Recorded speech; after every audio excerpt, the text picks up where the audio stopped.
as much personality as Taskmaster had. Ooh, We'll get to that.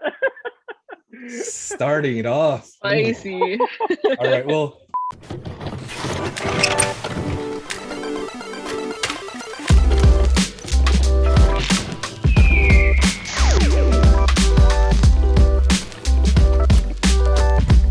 Hello and welcome to the Lunchbox reviews. Today we are doing the long-awaited Black Widow movie. Today I'm joined by Alex and Michelle. Hello. So just a quick kind of really super quick overview of Black Widow. It's basically Natasha's adventures or misadventures between Civil War and Infinity War. We, of course, have Scarlett Johansson returning as Natasha, but notable newcomers are Florence Pugh, David Harbour, Rachel Weisz as Melina. Don't really care about Dreykov. William Hurt was there as Secretary Ross. And I guess... Hold on. I'm sorry. I have to say, like, I have a lot of love for Ray Winstone, from Sexy Beast to The Departed. He's awesome actor. But that's me. I mean, I guess we could mention who Taskmaster is later. Later. So before we kind of do a deep dive into this thing, what are y'all's initial thoughts on the movie? I'll go first. The movie came out at this point, 5 days ago? I've seen it twice already. That's not an indication of how much I like it. It's in the drive-ins right now, and everyone I know wants to go to the drive-in. So that's where I've seen it twice now. But as far as initial thoughts go, without going so spoiler, every character in the movie is better than Black Widow herself. That is my opinion, and I will tell you why later. It was entertaining enough that I didn't fall asleep the second time I watched it in a drive-in, which I actually thought I was going to potentially fall asleep. So it's interesting enough for that. It's not near my top favorite Marvel movies or none. No, it's not my favorite. It's maybe not my least favorite, but it's not that good in my opinion. So there you go. Yeah, I felt the same. Maybe I'm veering more on hated it, or just not really caring a lot about it. It's definitely like on my bottom tier of the Marvel movies, where it felt like really familiar. It didn't do anything kind of new, or like live up to the potential that it could have had. Great acting performances that's holding together this house of cards that could tumble at any moment. And like I'm fully aware that it's like it could be taken as a microcosm of the Marvel Studios, Marvel Cinematic Universe in general, that they have like a ton of amazing actors, but like all the movies are kind of like same structure. However, as a comics fan, you know, notice the shirt. There's stuff that like I take to and I enjoy, and that's why I love these movies. But this movie, for spoilery reasons we'll talk about later, it didn't hit those notes for me, and that's why, like, as a movie, okay, it was fine, but like as like a comic movie, it definitely was below average. Cool. So I mean, I enjoyed it for what it was. Definitely a miss on Marvel's part.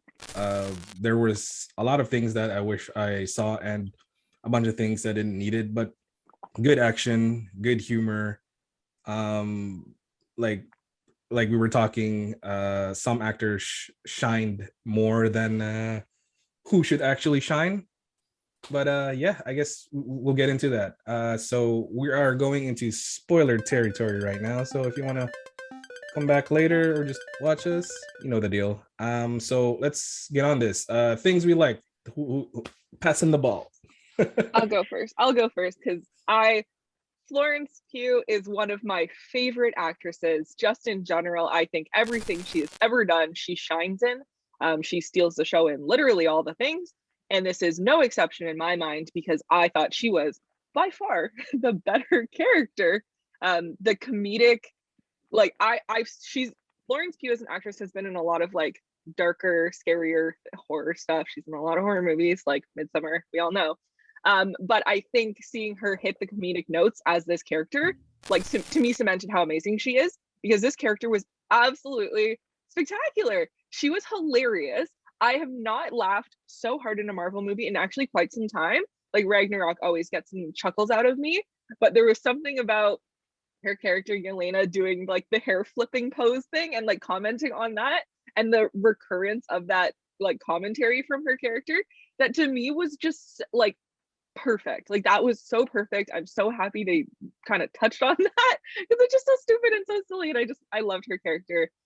So she, Florence, the character Yelena, was, in my opinion, spectacular. Not knowing anything about her in the comics, like what her deal is, but as a movie character, she was so good, so good. Yeah, there's that, and like I'd probably take it one step further. Like they probably weren't as good as Florence Pugh, but like Rachel Weisz, David Harbour, Ray Winstone, they delivered on what the script called for, and they were all funny, they were all good. They you know, got the reactions that the movie needed from a viewer. And I mean, Scarlett Johansson is just, I think she's just done with it. and it I guess it started to show. Like her swan song was really Endgame, like it felt like, and this was just kind of like an epilogue that I don't know, like she might have been contracted, you know, obligated to do, but yeah, just the acting. Same. And just kind of going back to Florence Pugh, this is a good kind of performance for her as a kind of a welcome to Marvel, because we all know that she is coming back as Yelena. So she shined in the movie, and it looks like we're gonna get more of this character, which I guess we all agree that we love, right? I can start off. Another thing that I really like is the humor. I know we kind of always talk about this. It's a thing with Marvel movies, but I think the humor was also really good, and the timing. Although there's some funny scenes that probably didn't need to be like they didn't need a joke, but there was a couple of David Harbour scenes that I just laughed out loud. The first one I remember was, I think she was trying to get like a heartfelt apology to Natasha, like talking in the earpiece, and then Yelena is like, "You don't have an earpiece," and he just goes, "Well, why not?" And then the other one was before his fight with Taskmaster, when again he's kind of talking to Milena, and then she's not there. I was like, "Oh, damn!" So those were like funny scenes that just made me laugh out loud. How about you guys? Yeah, I agree. I completely agree. David Harbour was really good in this role. I mean, last time I saw him, I wasn't so happy with his performance as Hellboy. So it was good to see him in a role that was, I don't know, more suited to him, I guess, as an actor. This felt like a really natural role for him, because it was so funny, and it reminds me like of his character in Stranger Things, because it's kind of that like he tries, but he's kind of goofy, kind of misses the mark, like that sort of character. I thought was just really good. The for me, the funniest scene from him was when he's trying to comfort Yelena and he's talking about his dad peeing on his hands. That like toilet humor, like in that context, actually really got me. Like I was not expecting that story, so I was laughing really hard at that. Both times I watched it, I cackled at that scene, because I just thought that was so stupid, and really like it turns into a really heartfelt scene. And I love that it's able to transition that way to them like singing their song together, and actually like it being a really cute moment after they just came like from joking about like a toilet, like, you know, a toilet humor. So I thought that switch was really good on the part of both those actors, which aren't any of the main characters, like, or isn't the main character. Like none of my favorite scenes involve Scarlett Jo literally at all. So there's that. There's that. Yeah. Yeah, the only other good thing I could say about the movie is that in the post-credit scene, it kind of reinforces the idea and the rumors, from what it looks like, that what's her name, Valentina, Val. Val, right, Val. She's creating like this Thunderbolts team of characters who are sort of in the middle morally, and like U.S. Agent from Falcon and Winter Soldier, That was a really cool character. And Yelena seems to be in the same boat. She's, I guess, getting tricked by Val with the whole Clint Barton thing, and it makes me really want to see this Hawkeye. I don't know what the show's called, Hawkeye and Hawkeye show. That's coming up on Disney Plus. The Hawkeye and his daughter. So it's got me interested in that show.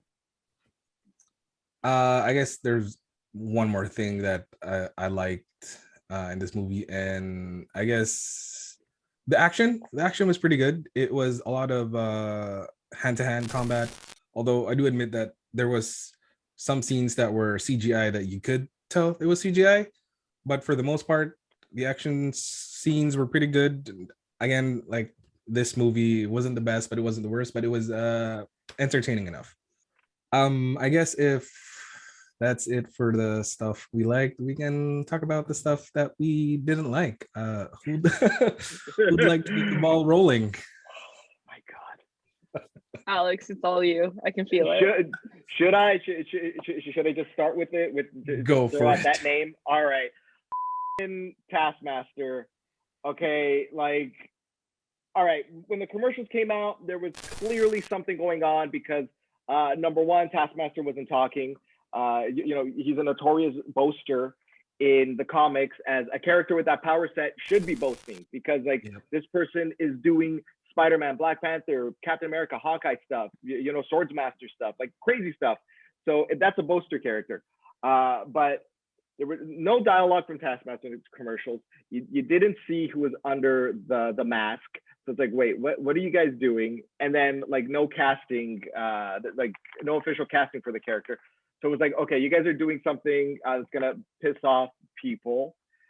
When the movie started, I was worried, like, oh my God, tell me it's not an android. Please tell me it's not a robot there. That would just make it so much worse than anything that they could have chose. But the reality might have been even worse, because it was just a brainwashed woman. And the fact that it's a woman isn't a problem, because to me, it would have happened any decade. This isn't a woke era thing. This is something symbolic that they had to do. A woman could do anything a man can do, and that fits, that suits, right?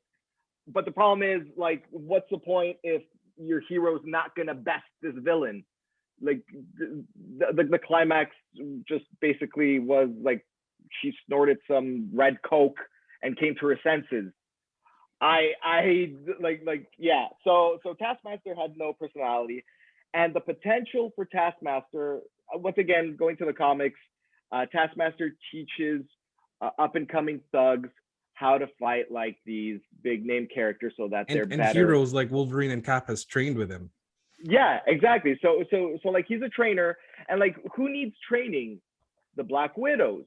Because this Red Room stuff isn't cutting it. As good as Black Widow is, she's probably the most prolific widow that's come out of Russia, but she's still bottom tier on the Avengers, right next to a guy that shoots bows and arrows. So wouldn't you want to elevate these widows by having a character like Taskmaster train them to, be better? Because in the climax, when they were fighting Natasha, it kind of just looked like a hooligan attack at Wembley Stadium, like we saw over the weekend. There was no finesse to it. So just a lot of wasted potential in Taskmaster. You could have had that character Antonia be Dreykov. She's the head of the Widow program, right? You could have killed Dreykov and then carry on the story. So that's all I'm gonna say about Taskmaster. All right, I have to come down. Yeah, I'm gonna completely agree with you. Taskmaster, it would have been more of a kind of a revenge deal if it was Antonia that was Dreykov. It would have kind of, for me, would have meant more. Yeah. But Taskmaster was really lame, really disappointing, and even the look, this when we finally see her take off the mask. Her head was so tiny in that body, and the bodysuit, it looked ridiculous. And all we got from Taskmasters is like that beady stare, and especially in the end, like what made it even worse was just like the I'm sorry. I'm like, oh my god, that's it. But anyway, that wasn't my rant. My rant was kind of not enough of the Red Room. We all know that the Red Room is a huge part of the widow's kind of persona. It's what molded her into what she is, either trying to escape from it, trying to destroy the whole thing. There wasn't. I wish I would have seen more of Natasha in the Red Room, kind of like going back to the past, showing more of those scenes. But yeah, and this kind of, no, I'm just going on a tangent here. The mind control aspect of it is just stupid. I think villains are more effective and scarier when they have free will and they know what they're doing and that's what they want to do, instead of some dictator just telling them what to do and who to kill. That didn't work for me. And rant, Michelle, take the ball.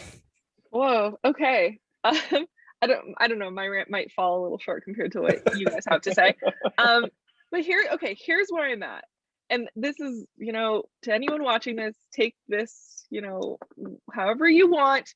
I'm a lady and I'm pissed that this movie didn't, okay, hold on, I'm not explaining it well. Wonder Woman, the movie, was like this spectacular moment of female empowerment. Yes, for us hero fans who are ladies or identify as female, whatever, you know what I mean? That was a great moment for us to have that movie, to see this character, being a girl, kicking ass, whatever. Then you got Captain Marvel, which did more of a, I don't want to call it woke, because I feel like that's a negative word, but more of a modern feminist thing, which for some people worked, some people didn't, but it tried. And then this one didn't. I don't know if I'm just used to all the female hero movies being specifically for women, but this one didn't feel that way to me. And I feel like that's surprising considering how many women were in this movie, if that makes sense, because you have all the widows, you have the 3 females in the family. It felt like there could have been more female moments, but there weren't. And I don't know if that helped or hurt the movie, in my opinion. I just was a little bit surprised that there weren't any mentions of that. The only real mentions of the fact that it was a lot of women is that girls are disposable. That was the language they used. And I'm like, that kind of doesn't, I get that that's the villain's idea, but that they didn't do anything to kind of walk back on that, or to say that women have more worth than being disposable little girls, because that's literally what they left it with. And that to me felt icky. So I'm honestly pissed about that. I wish that some of the one character had said something positive about being a female. Literally, that's it. There was actually no hurrah for the ladies, you know what I mean? There was nothing. It was, you can steal them as children, you can control them, and then you can just use them as puppets and disposable things. And I'm sorry, I don't think the world needs any more of that freaking messaging, because no tanks. So I'm pissed about that. I think that was a miss, and it could have had this powerful moment, because Scarlett Johansson and Black Widow isn't a very talkative character in general, but just some type of line from her about that could have been, I think, impactful for the female viewers. And at this point, I feel like that's who the Black Widow movie was supposed to be for, because comic fans don't really give a shit, and they kind of stopped sexualizing Black Widow as a character. So now she seems directionless at this point, because she's not standing up for being a woman. She's not I'm the one of the only female Avengers, or she doesn't have anything. What's her thing? She doesn't have it, because she's not even the best spy, because in this movie it's clearly said that her sister Yelena is the more talented of the two. Yeah. So she's just kind of, and then she's dead. So I guess it doesn't matter, but to me that felt weird. It just felt weird. So yeah. I completely agree with that. Clearly, whatever. What can I say about it? But that Natasha's action climax culminated in her breaking her own nose. She did nothing after that. That was clever, but really it didn't display anything more than cleverness. There's nothing inspiring that Natasha did at the end of the movie. She got beat up by the widows, and she blew angel dust in Taskmaster's face. And that's it. She saved Yelena, but that was another thing. Like Yelena's action climax was just basically trying to kill herself, which is like just beyond weird to me. The only other thing, just last thing about the Taskmaster thing, another thing, they should have made it Mason. They should have made it Mason, a dude that's playing her because of money, because he wanted money, and like it was established like he's doing everything for money, and like it would have reinforced this idea in Natasha that she still has her family to fall back on, even though they're fake, and even though they're the Avengers, those are the people she could have relied on, but like this other dude was a Taskmaster. But okay, besides that. The other thing I didn't like, what? I was like, can I tack on to the Taskmaster thing? Because I do have one comment. The reveal of Taskmaster, her face, I didn't know who that was, because at no point have we ever seen that character's face before. So I'm like, I'm looking over at at whoever I was watching the movie with at the time, and I'm like, are you recognizing? Like, no one. I watched it with my whole family, all Marvel fans. My dad's a big comic book reader. He's looking at the character like, who the frick is that? The reveal of it being this girl that apparently Scarlet Joe, Black Widow, had killed, but we never saw the kid's face, so why would we have ever assumed that made sense? Like, it didn't have this like, oh my god, she wasn't dead. It didn't do anything. I was like, you look a little not even weird. Like you can connect the dots and like, oh my god, you're right. It's just like, who? Yeah, especially because the fact that like Black Widow killed this little girl is never mentioned until this movie, so it's not a major point in her backstory that she is feeling guilt for it. Like, she didn't seem to care that she's like, I did what I had to do to get out. She had no remorse. She didn't care. And then the character's alive, and what are we supposed to feel? Because okay, cool, you suck. You didn't kill them effectively. Like, your one job, you messed up. So I thought that reveal was ridiculous, and then it severed any ties that anyone had to anything at this point, because if the character's not dead, why do you feel anything? They're alive, they're just doing their thing. But before I like completely shit everything on Taskmaster, there's one thing I actually really liked about this character, and it's a very minor thing, but I really enjoyed it. The footsteps carried through into every other clip. So what I mean by that is, in the first bridge attack scene where we first see Taskmaster, I cannot say that name, Taskmaster, coming after Black Widow, it will show you a shot of Taskmaster walking and like the heavy footfalls, and it cuts back to Natasha and you still hear the heavy footfalls. And at that point, not knowing who the character is, whatever, like that's an imposing character, and I really like that, because it actually made it like very stressful that this like big character is still like coming towards you, if that makes sense. And I just thought the heavy footsteps from that character was really cool, and that's it. That's the only cool thing. For me, I think my main gripe with this movie is that it's maybe 7 years too late. The movie happens and we're supposed to kind of feel for Natasha going through all these things, but since we know what happens to her, there was no real stakes for me in the movie. Like her falling off this thing or fighting in the air with Taskmaster, which was a cool scene actually, but there was no real stakes for me, because I know what's gonna happen to her. We know her fate, so that's it was a big thumbs down for me in that aspect. Yeah. The other issue plot wise is that the flashback scene was essentially the current plot of the movie. Natasha trying to take down the Red Room and Dreykov. So it's like, well, you did it in the flashback, so now the rest of the movie is going to be the same, except with your family. So it's kind of retreading the same thing. And yeah, it felt lazy. It felt like I've already seen it before. It felt familiar, and it didn't work. And like Dreykov died the way Natasha thought he died in the beginning, just blown up. So it's like, well, you did the same thing over again.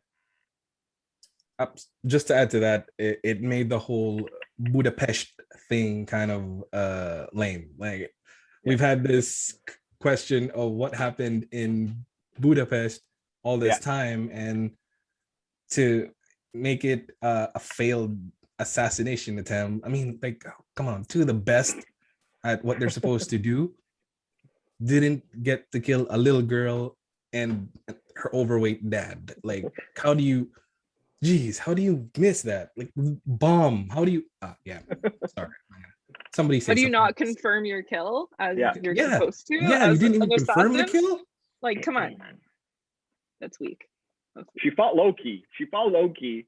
You know, like you can't take out Yeah. the Great Cop. Come on. Exactly. So this is like going right against what Lou liked about the movie, and possibly what Michelle liked, because you haven't mentioned it yet. But aside from the bridge scene, the fight between Taskmaster and Black Widow, I did not care for the action pieces, especially not the climax. I felt like the climax was too loud, too busy, it wasn't hard to follow, but it was hard to suspend my belief, like that, like someone would be just flying through like debris and It's stuff. ridiculous for sure, but yeah, Yeah. So like something like that, and like where you think like it'd be carefully choreographed, the hand-to-hand fight scene between Yelena and Natasha, it wasn't cleanly choreographed. Like there was a lot of back and forth, and like that might have been intentional because it's in a close quarters space.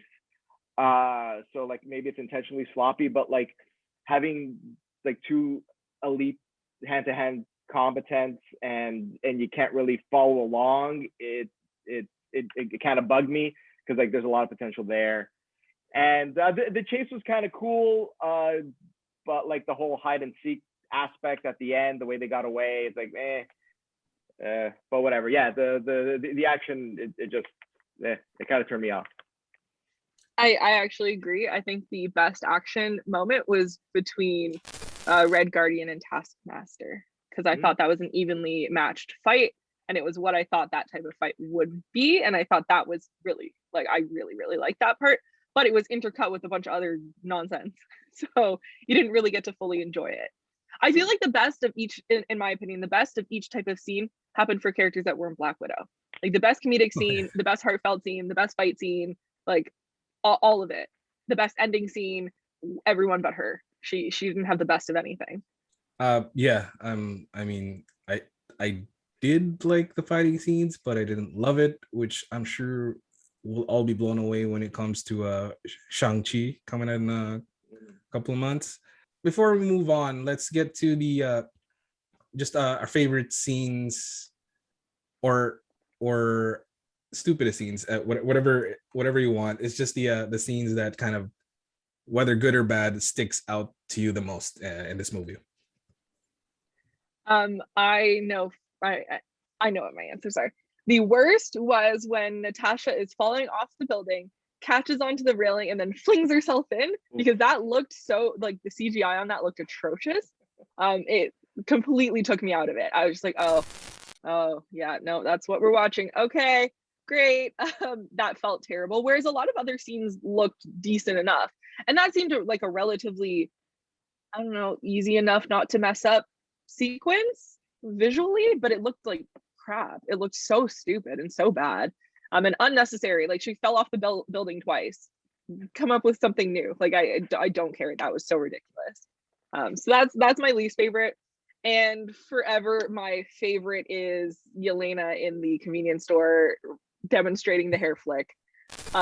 It's just the way, like, the physicality of Florence when she does that sequence. It's so funny, like just the flicking of the head, and then her saying it's like you think everybody's looking at you, and it's still by far the best moment in the movie. And then, like, second best goes to her jumping from the ceiling and doing the pose and be like, ugh, and just hating it.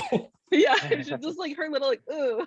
So spectacular. Like, that was hilarious and amazing, and I loved it.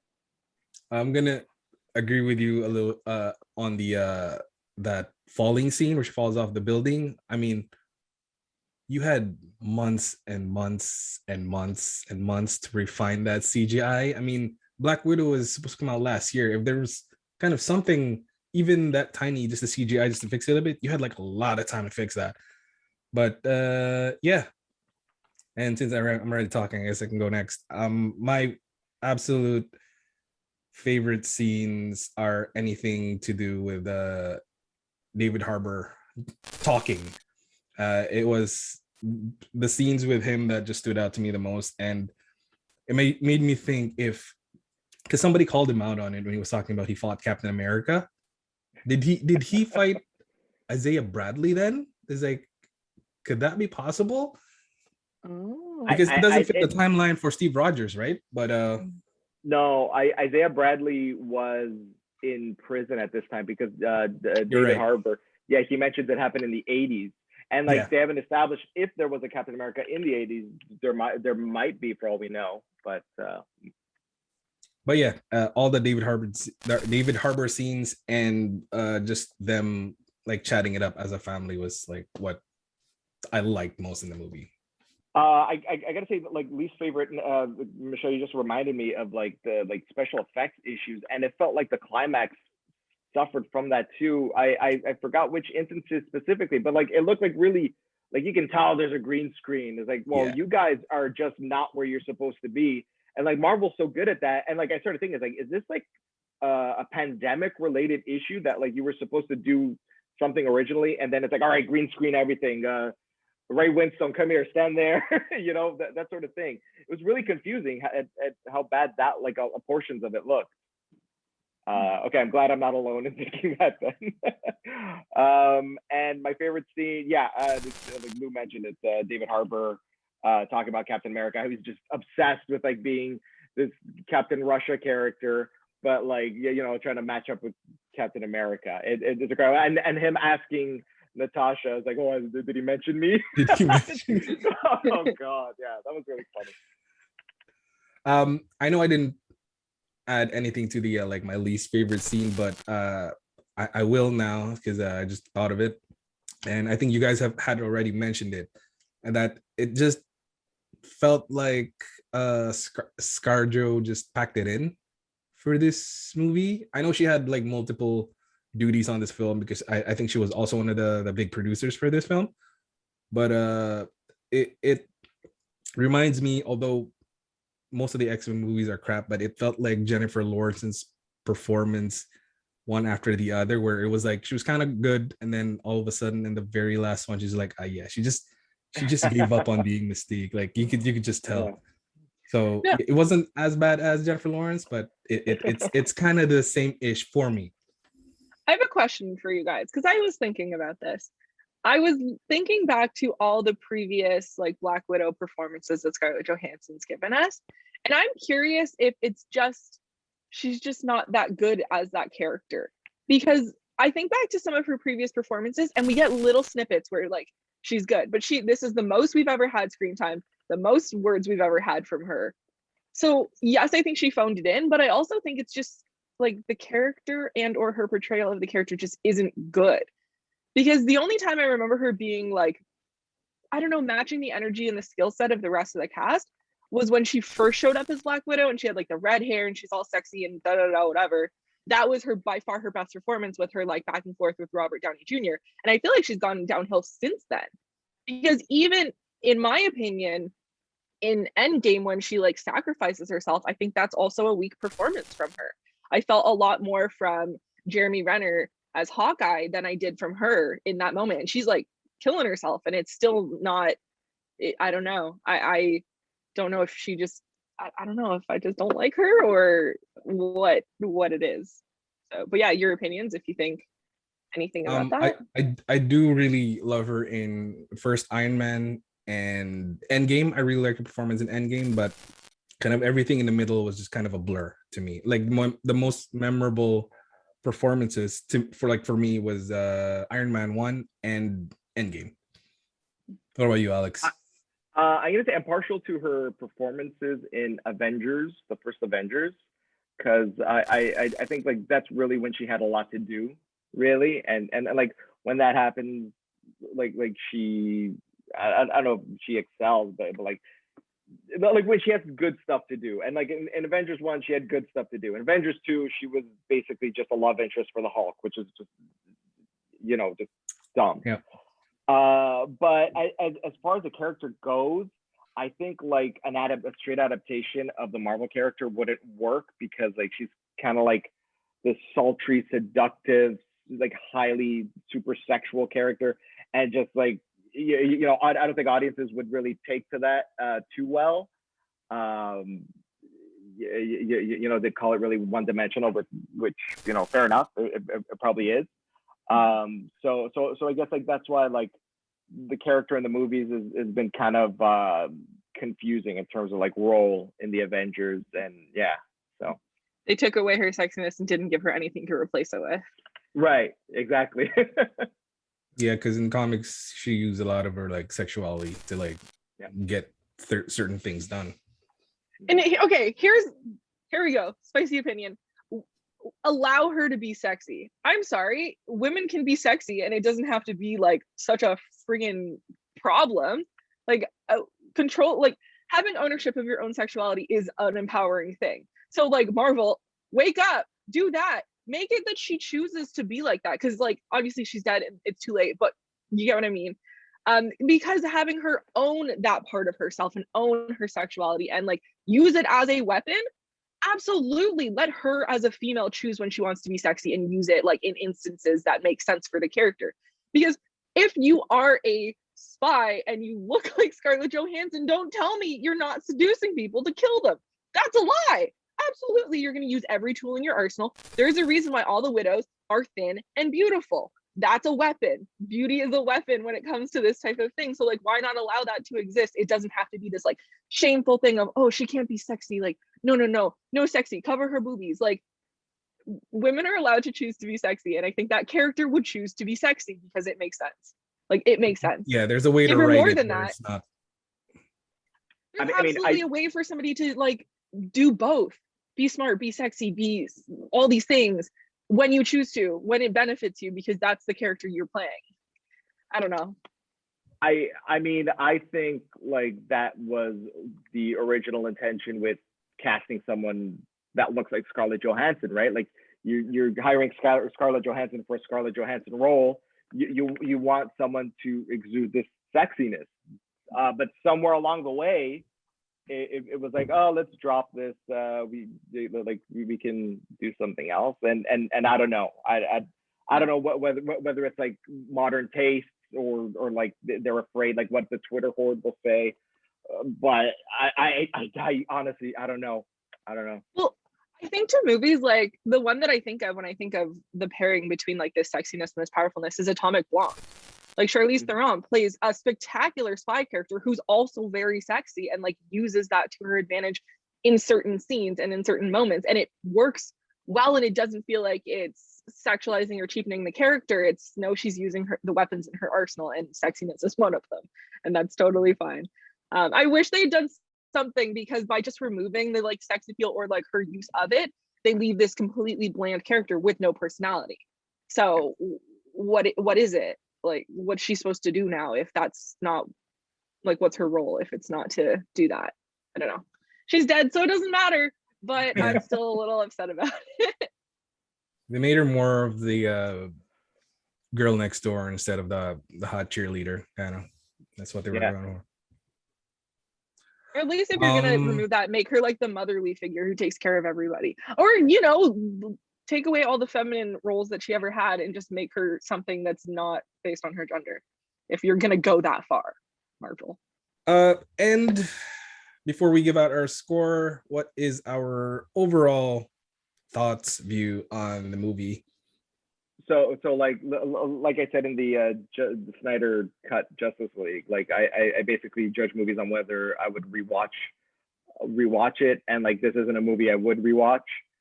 So like as a film on its own, if you don't care about Marvel stuff, I guess it's like a 6 out of 10, because there's really nothing awful about it. Like it hits the beats and stuff, but like for me personally, as a personal score, I'd give it a 4 out of 10. Go watch Red Sparrow with Jennifer Lawrence instead. That's what I was talking. That's what I was thinking the whole time. Michelle was talking, like, what's that Jennifer Lawrence movie? Yeah. She's a more effective Black Widow in that movie. Yeah, exactly. So go watch that. Don't watch this.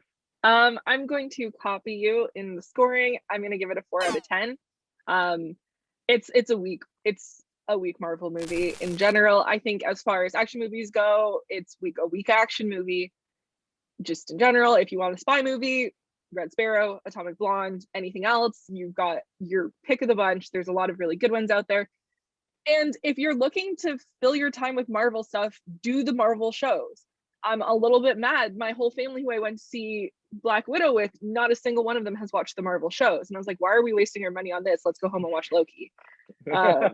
So if you are looking for Marvel stuff and you haven't watched the shows, that's a far better use of your time and your finances. So please do that instead of this one, because this one doesn't. Watch the cutscene on YouTube, like the ending credit whatever scene, and then you're fully caught up because nothing else changes anything else in the grand universe. Yeah, I agree with both of you guys, but unlike Alex, I will probably rewatch this one more time. That's it. I'm not saying when, but somewhere down the road, I'm gonna rewatch this once.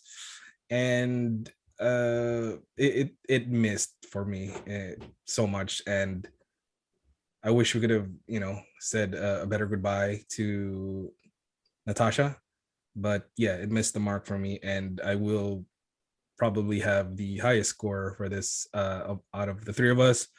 I'm gonna give it a 5. So yeah, It passes. yeah. It doesn't have to go to summer school.